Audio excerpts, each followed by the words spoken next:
सबैलाई नमस्कार। आज चाहिँ हामी गुल्मीको सिद्धेश्वर धाम गुफामा आएका छौँ र यहाँ चाहिँ यो चाहिँ सपनामा देखेर आफै उत्पत्ति भएको भन्ने एउटा विश्वास र मान्यता छ। र यहाँ चाहिँ यो मादल दमा एउटा रहेछ। हामी चाहिँ सबैजना आइरहेको छौँ र सबैको ताल सुनौँ है। यो चाहिँ यसको ताल छुट्टै छ, यसको छुट्टै छ। अनि अर्को कहाँ छ राजा? यो पनि हो, यो होइन, यो अलि उता लाग्यो। कहाँ तल? तिमीले बजाउनु जाने अलि हेरौँ के रे?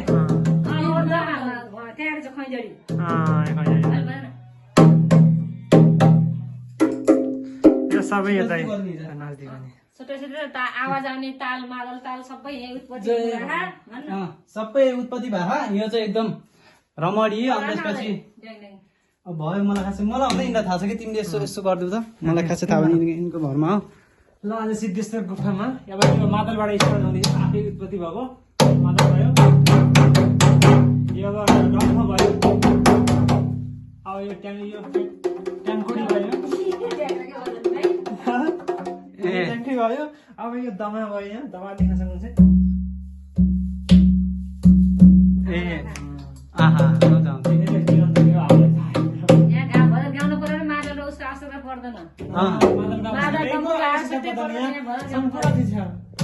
गुल्मीमा यहाँ अब नेपालमै कोही छैन होला त्यस्तो।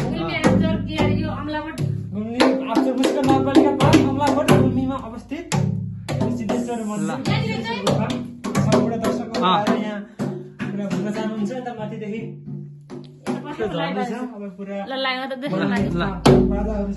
यो कति मुनि हो, कति मुनि हो माथि सुरुङबाट आउनु पर्दा लगभग 500 मिटर जति तल सुरुङमा झर्नु पर्ने छ दर्शन गर्नको लागि। यस्तो भगवान हुनुहुन्छ, ए भित्र पनि हो। उता जाने व्यक्ति ए यहाँ भित्र हो। जय भगवान। ए के यस्तो खतरा होइन अभी। गाईको थान छ नि, गाईको थान हेर्नु ल जाऊँ। आउनु हजुर, गाईको ब्याक गर्नु। ए यही हो, माथि गाईको थान यता पनि हो। गाईको थान हुन्छ नि यहाँ छ नि गाईको थान। कहाँ यिनी? ए गाईको थान उता उता उता अझै भित्र जय भगवान। म देखाउँदैछु।